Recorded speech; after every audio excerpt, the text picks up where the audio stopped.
I'd like to introduce our speaker for today's webinar, Larry Sanders. Larry brings over 50 years of experience in government, business management, marketing, and sales. His professional journey has included roles in the Texas Senate, higher education administration, and nonprofit development. Today, he serves as Vice President of Supreme Energy Company, CFO of West Texas Spirits, and President of the Air Force Association Abilene chapter.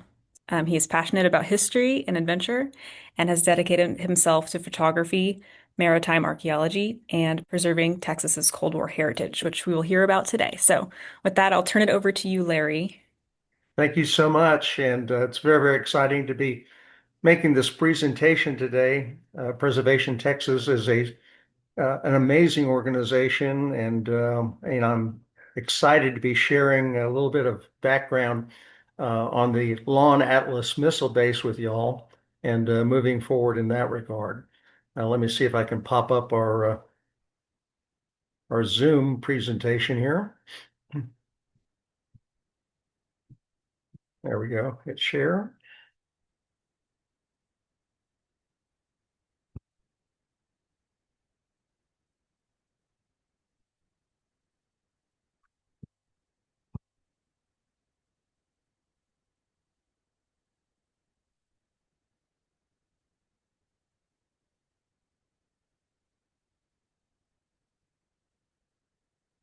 Okay.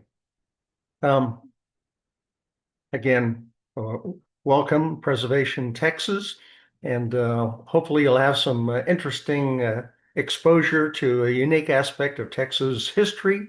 The Cold War is not discussed very often, especially in the context of intercontinental ballistic missiles, but that's what the Lawn Atlas Missile Base is all about, and we'll delve into that history in the context of that being Texas' 20th century fort.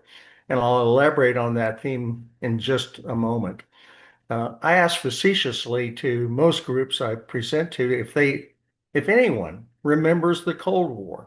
And of course, those of us who grew up in that period from 1945 to 1991, that was among America's longest military conflicts, eclipsed only by two major conflicts, the first being the war in Afghanistan, and one conflict that America seems to never really remember or talk about is the longest conflict in American military history, and that's the war against the Comanche Nation and the Indian American Wars, which went on from 1775 until 1926, which is an incredibly long period of time. But certainly the Cold War is long enough to pay attention to.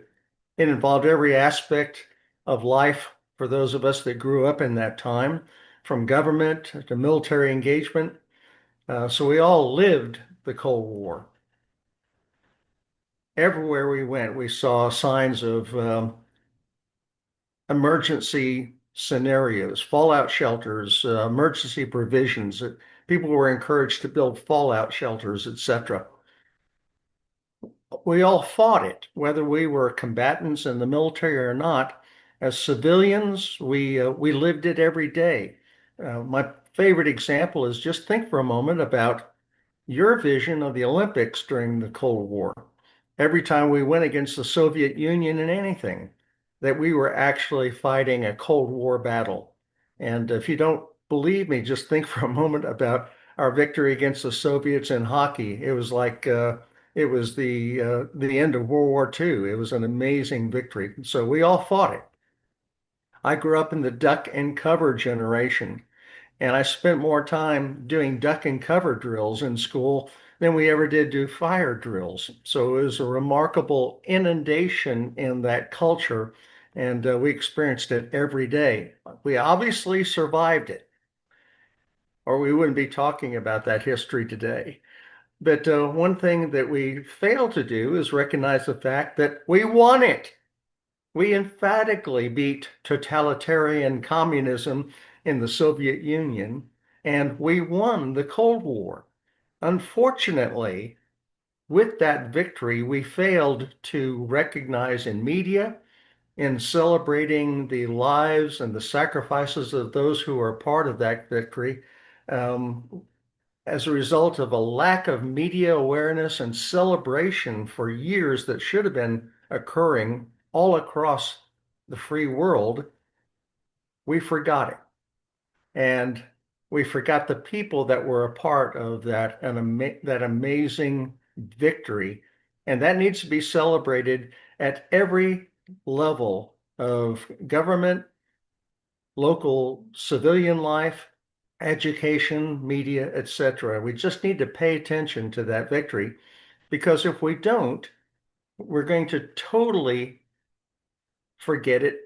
Our children, our multiple generations are not going to have any awareness of the major role that Texas played in that victory, nor will they have a vision or awareness of their parents, their grandparents, people that are part of their lineage, their family that were a major part of that victory. So my nonprofit agenda is to honor Cold War veterans and survivors, recognize Texas' decisive role in that Cold War victory, identify and preserve Texas Cold War historic assets, and then properly interpret those historic sites for education and heritage tourism. And I think that the tourism angle on that is incredibly important in terms of the dissemination of the message and those aspects of our victory that we need to continue to celebrate in Texas and all across America. As in all preservation, we're aware of the fact that time is preservation's enemy. And especially in Cold War assets and historic sites, the adage that we're all familiar with is rust never sleeps. So while we're trying to decide what to do with Cold War historic assets, they're literally disappearing in front of our very eyes. And until there's a specific agenda for proactive preservation of those assets, those sites, they're going to continuously disappear and be lost to time. The Atlas ICBM is just one example of many that is a perfect model of how a highly visible and major program, as a result of the passage of time, can be totally forgotten. The Atlas ICBM program was highly visible. It was highly funded and it was highly successful. It continues today to be the world's most successful launch vehicle for scientific purposes. It was President Eisenhower's #1 national defense agenda, and he was committed to introduce America's first intercontinental ballistic missile. It was a very important strategic top flight, no pun intended, agenda for the Eisenhower administration. It first flew in June of 1957, and the prototype was fully developed a year later with a successful launch. And within a year and a half, the Strategic Air Command had actually put it online and was utilizing it. So it was a very rapid development. It revolutionized every aspect of America's aerospace industry. And I love this image because this is not a baker in a kitchen. This is not Reynolds wrap. This is stainless steel foil, and it's the entire concept of the design of the Atlas ICBM. If you can imagine a technology that Convair developed to allow welding stainless steel sheets less than the thickness of a dime in a seamless design to create a massive stainless steel balloon that was inflated with propellant and oxidizer. That's the entire concept of the Atlas ICBM. An analogy I constantly use for my younger groups is to take a can of Coke and I hold that up so that's the perfect model of an Atlas ICBM. You can take a can of Coke as long as it's closed, set it on the floor, and stand on it. If you pop the top, there is no integrity there. And that's the entire concept in the design of the Atlas ICBM. It's a balloon that holds the fuel and oxidizer, and that's why it's referred to as a stainless steel balloon rocket. And that's the way Atlases were transported nationwide during their deployment periods. We also had another innovation that came as a direct result of this stainless steel balloon, and that's WD-40. And the crewmen hated this job, but they had to wipe the missile down from nose to tail on a regular basis to prevent oxidation of that thin stainless steel, because any oxidation could result in the failure of the missile. But when you walk to your garage next time and see your can of WD-40, you can thank the Atlas ICBM for that technology. It launched the first communications satellite that Eisenhower used to do a nationwide broadcast, and it continuously made major scientific as well as military advances in America. The first, I'm sorry, 5 of the 7 NASA Mercury launches were on Atlas boosters, and the first 2 were on Redstones because those were not orbital missions. But John Glenn's first flight was made on a off-the-shelf Atlas ICBM with a human cargo instead of the thermonuclear weapon that was designed for the Atlas's deterrent mission. The Strategic Air Command was responsible for the utility of these deterrent weapons.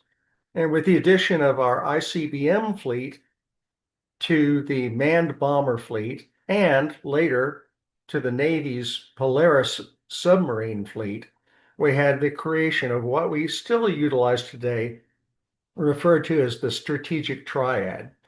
And that is the free world's deterrent weapon system that keeps our potential enemies at bay.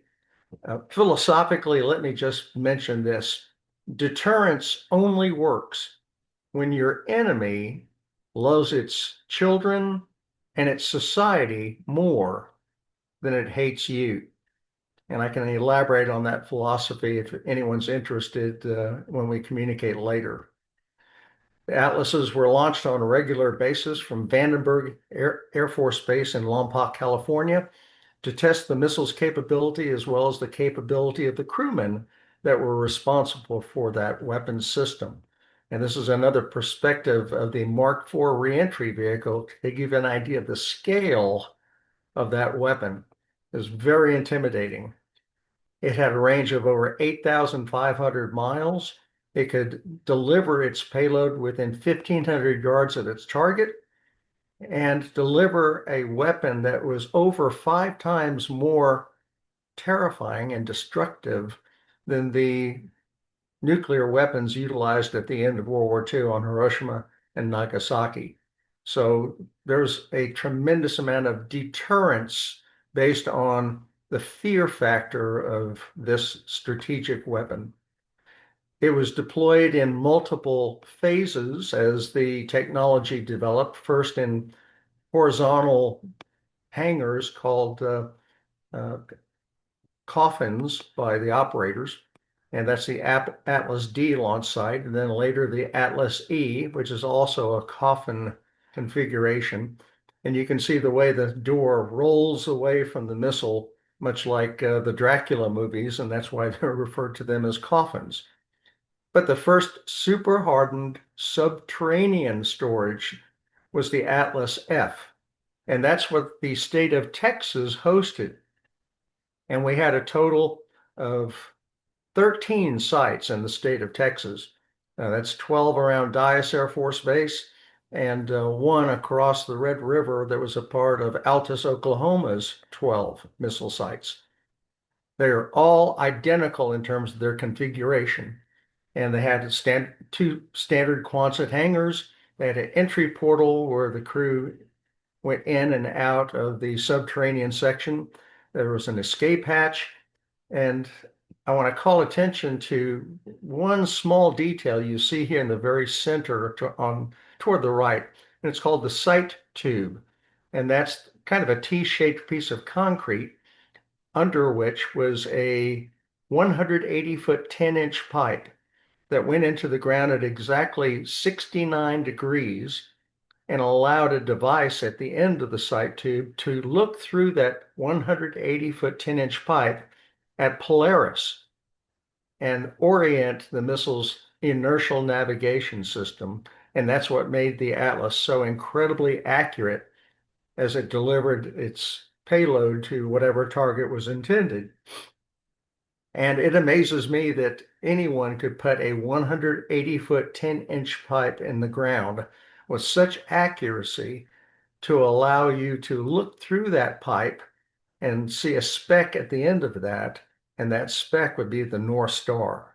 Just an impression of the accuracy and the precision of the technology utilized by the manufacturers of this system.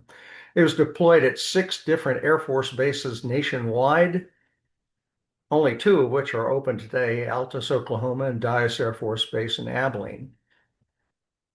And they were in a configuration of 12 sites per base, and they were numbered just like the hours of the clock. So my site, number 6 at Lawn, is just like a 6 o'clock on your watch. We also at the same time had a anti-aircraft, a nuclear system at several bases in Texas to protect these sites. And the Nike Hercules was utilized to eliminate any aerial threat that the Soviet Union might have raised in trying to attack our sites. And this is exactly the same system that's at Fort Walters, it's at Denton, it's in Austin, and they had multiple sites across Texas to protect our military bases. This is a cutaway illustration of an Atlas silo complex. And you see on the right the 2-story launch control center. Level 1 is where the crew actually lived for their 24-hour shift. Level 2 is where the command and control instrumentation was located. And that was connected by a 40-foot tunnel to the 18.5-story silo complex. Absolutely amazing in terms of its scale. And these are the largest silos ever built, even though the Atlas was not the largest ICBM the Air Force employed. And this is simply because co-located with the missile was all the elaborate equipment, the fuel storage, everything necessary to support this mission was co-located with the missile in the silo. And probably not a good idea in terms of the highly explosive fuel and oxidizer co-located with the missile, but nonetheless, it made a very efficient design. Construction began in November of 1960, and from groundbreaking until missiles were in the silo was only a total of 18 months, which is an incredible accomplishment considering nothing like this had ever been constructed before. It started by digging a 65-foot massive 2-acre trench and building the launch control center from that level up and the silo from that level all the way down to 185 feet. It's a simple process, just 24/7 driving back and forth, collecting dirt, bringing it up a rail, dumping it into a dump truck, and that went on 24/7 until the entire site was dug to 185 feet, and then they started pouring concrete continuously until the interior was complete as well. From that level, they started adding the 3-inch rebar, and this is an amazing process because nothing is built with 3-inch rebar today. And this was a total of 9 feet of 3-inch rebar. Then that was encapsulated with a ballistic concrete that could withstand all but a direct hit from a thermonuclear weapon. Then that was backfilled. Brown and Root from Houston came up and did the steel work for the interior structure that was referred to as a crib, and this was hung on 6 stories of massive coil springs that would allow the entire crib to bounce up and down inside the silo in the case of a nuclear attack. And that guaranteed insulating the missile and all of its delicate equipment from the shock from a thermonuclear explosion. After the interior construction was finished, they brought in a model of the Atlas called the Waterbird, which was filled with water, and this allowed them to fine-tune the counterbalances on the elevation system and prepared perfectly for the arrival of its first ICBM. And this shows the Atlas at rest and the Atlas in its launch mode at the top of the silo. Unlike modern ICBMs, the Atlas had to be surface deployed because of its thin stainless steel skin.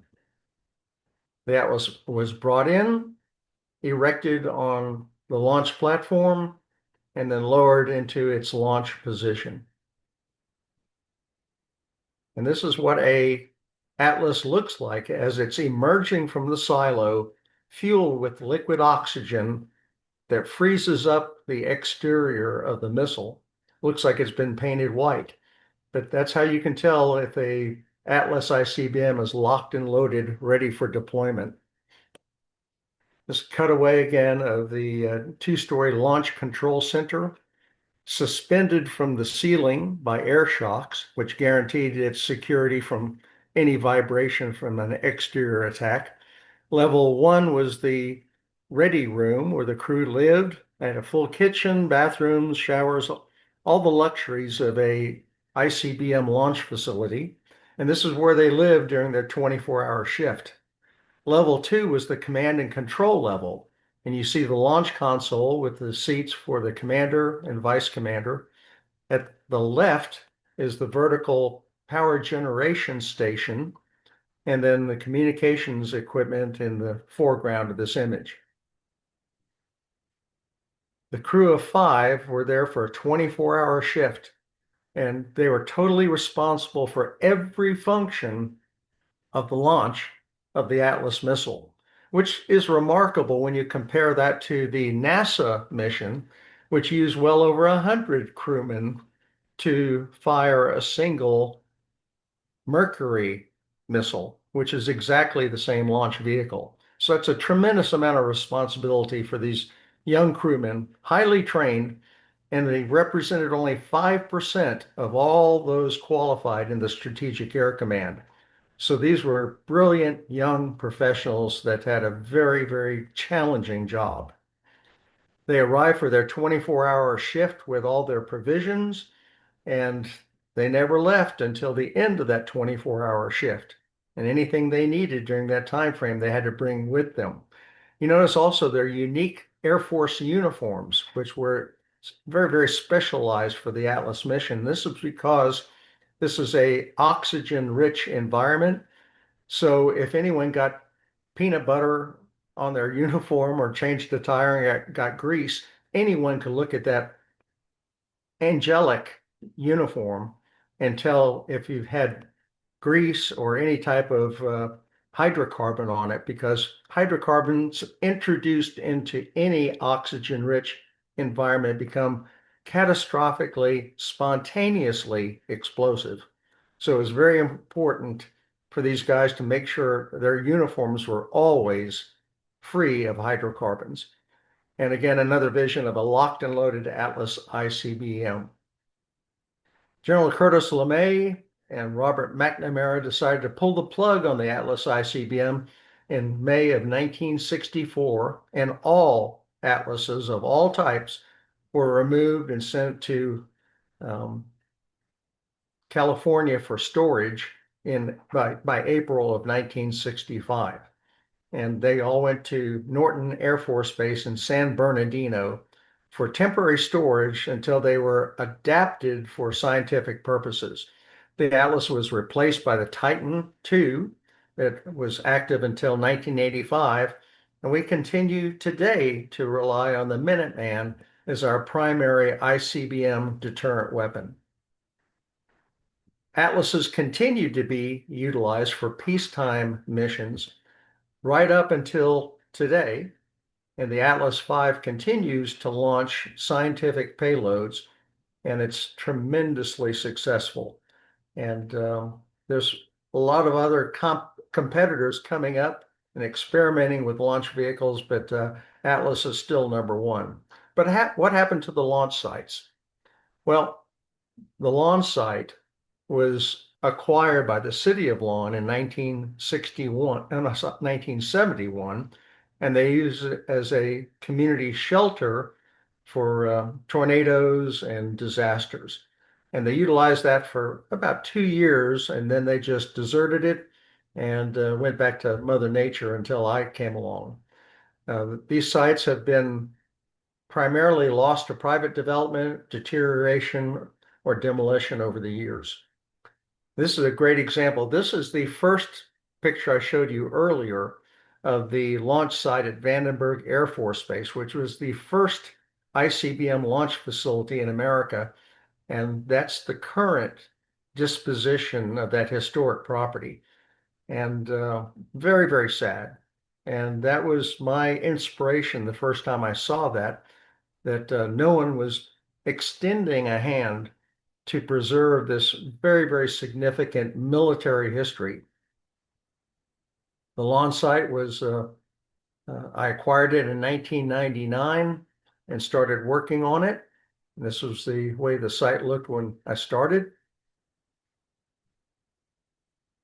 Bulldozed dirt up to the front door. And that's a much younger Larry Sanders when I started that process. That's also the last year I had disposable income. That's noteworthy for any major preservation effort. But that's a privately funded enterprise, and we continue to take care of it personally. This is the only Atlas site held in trust for public interpretation, and we'll continue that mission for as long as we can. Atlas sites are located in 13 states, yet only Texas has recognized that heritage. And in 2000, in the year 2000, I wrote the legislation for Senator Frazier and then Representative Keffer, and they got that through. And by the way, this is our Governor Bush's first bill to sign when he was our governor of the state. And we dedicated FM 600, FM 600, the FM that won the Cold War. And that's a joke, of course. But there was a very exciting day when we were able to dedicate the Atlas ICBM Highway. And this is the first honorary designation of its kind in America. And there have been several since this time, but this was the first time a highway had an honorary designation for a Cold War mission. I started my nonprofit, the Atlas Missile Base Cold War Center, in 2010, and we continue to celebrate this heritage with special reunion events for Cold War veterans and celebrate their lives while they're still among us.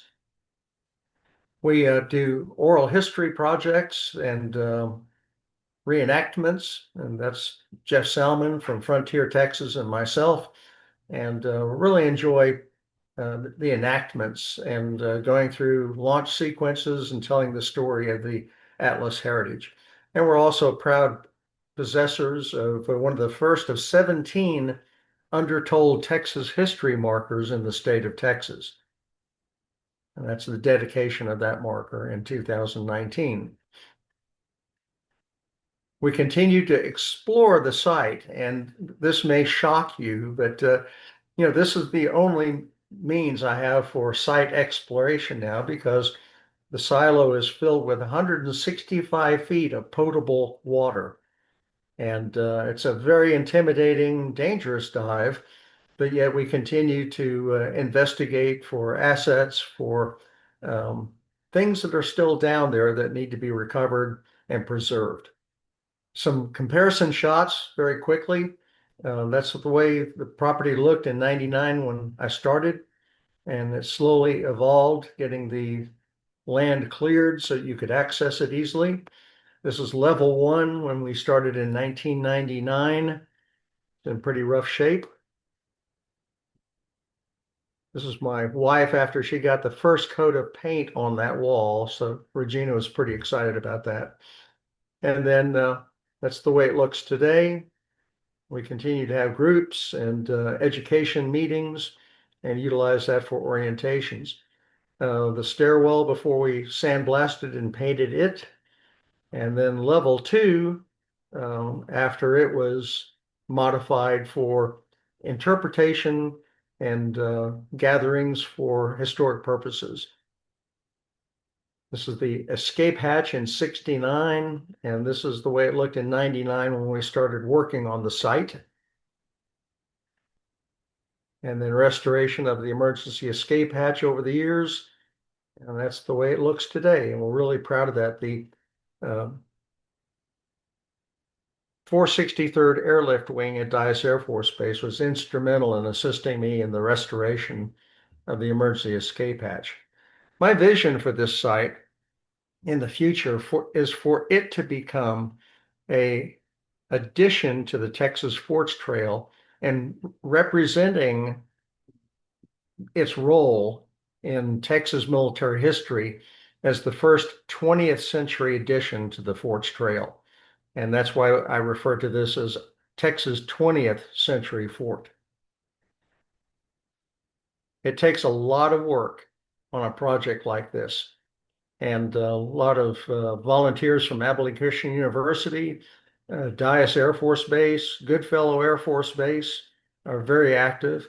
We have history fans from all over the country coming to visit us on a regular basis. And of course, the Boy Scouts love camping in at the missile base. And they are really, really helpful when it comes to the external environment and taking good care of the site. We're working hard. This is my 34-year-old son and my wife when they started working on the site, and they continue to be a major part of our efforts there. I encourage you to think about saving Cold War heritage. It's all around us. It's in attics, it's in basements, it's in deserted buildings. It's all around us, but we need to pay attention to it and preserve it because we have to remember rust never sleeps. That's my presentation. If you all have any questions, I'd love to visit with you. Thank you so much, Larry, for that great presentation. Sam, how did I do on time? You're good. You're good. We're at Okay. 12:30. Uh, Okay, so if anyone has any questions, go ahead and put those in the Q&A. First question for you, Larry, is how did the Air Force determine which bases around the country would get these missiles and be launch sites? that's a really good question. And as a Texan and as an Abilene Texan, I'm very proud of this answer. And that is this mission came to Dyess Air Force Base for exactly the same reason that Dyess Air Force Base came to Abilene, Texas. And that is that the people of Abilene solicited those missions and paid to bring those missions here. And they created Dyess Air Force Base and then actively engaged the Air Force, inviting the Air Force to bring this cutting edge technology. And Curtis LeMay and the leadership of the Strategic Air Command were blown away because they were having so much trouble trying to sell this concept on many communities and Air Force bases. And here's Abilene, Texas, and the state of Texas actively soliciting the arrival of this new technology to the heart of Texas. So it's at Abilene, Texas, because the people wanted it there. And Okay. I think that's a great story. And it's something that Texans should be proud of because that wasn't forced on this community. That was something that this community actively pursued. Okay, another question. Do you have your eyes on any other specific Cold War sites that could or should be preserved and opened for public interpretation? Yes, I alluded to the Nike Hercules anti-aircraft weapon system. There's sites at Denton, and there's multiple sites around the state that should be actively pursued to make sure that those are not only preserved, but they're accurately documented, their context, the people that were a part of those histories are recorded, and that history is actively promoted within the communities adjacent to those sites. And we do have multiple sites statewide that are available for preservation and should be pursued. We also have sites on our military bases that should be actively pursued as well.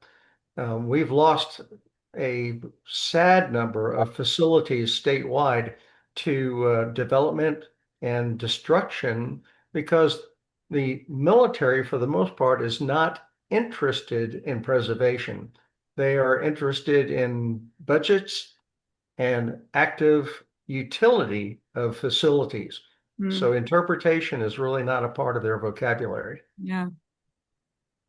How did you come to acquire the Lawn Atlas site? Well, when I was working for the Texas Senate, I became aware of the fact that there was not a single Atlas site in America held in a public trust for preservation and interpretation.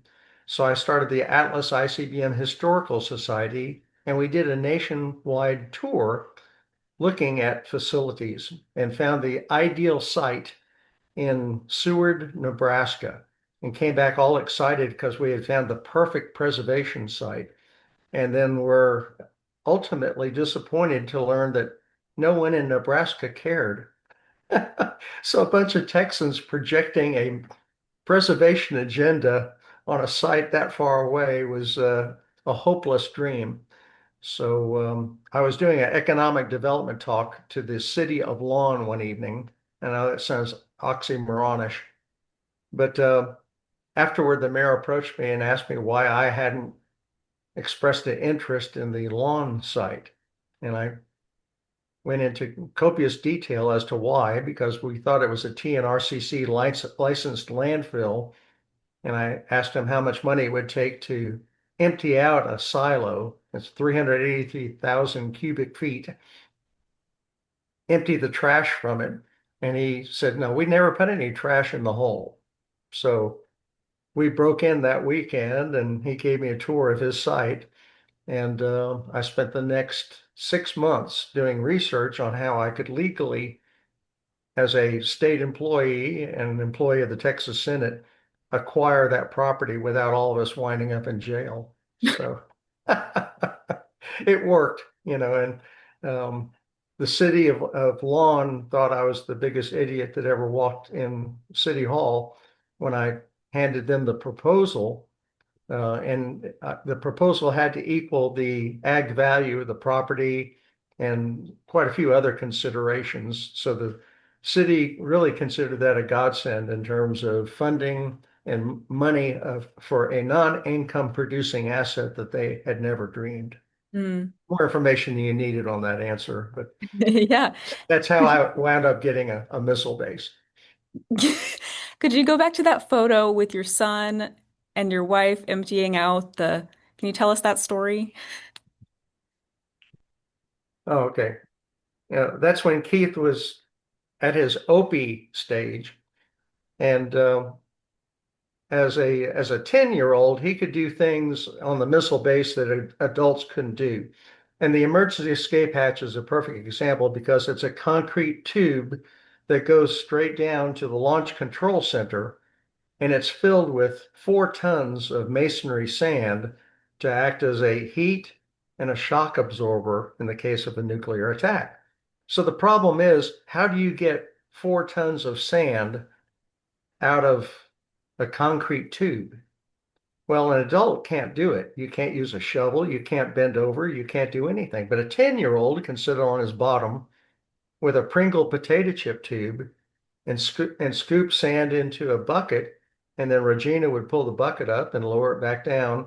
So over the course of 4 consecutive Saturdays, they were able to, via Pringle potato chip tube and bucket, remove 4 tons of sand from that structure.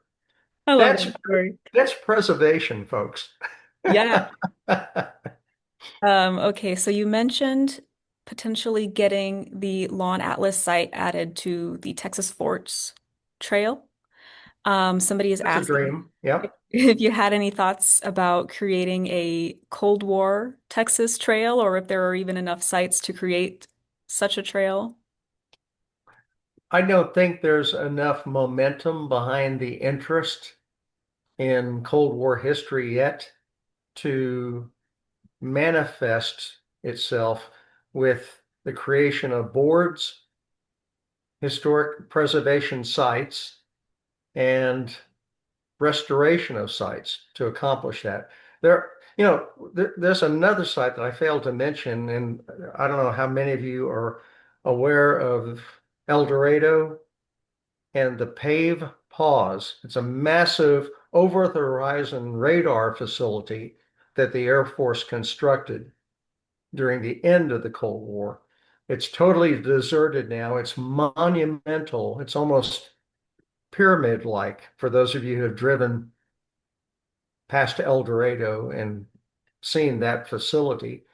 And it would be a wonderful acquisition and a preservation site, and the technology stored there that could be a living museum for Cold War history. That could be the center of all this interest. And the missile silo is cool, but Pave Pause is just over the top. No pun intended.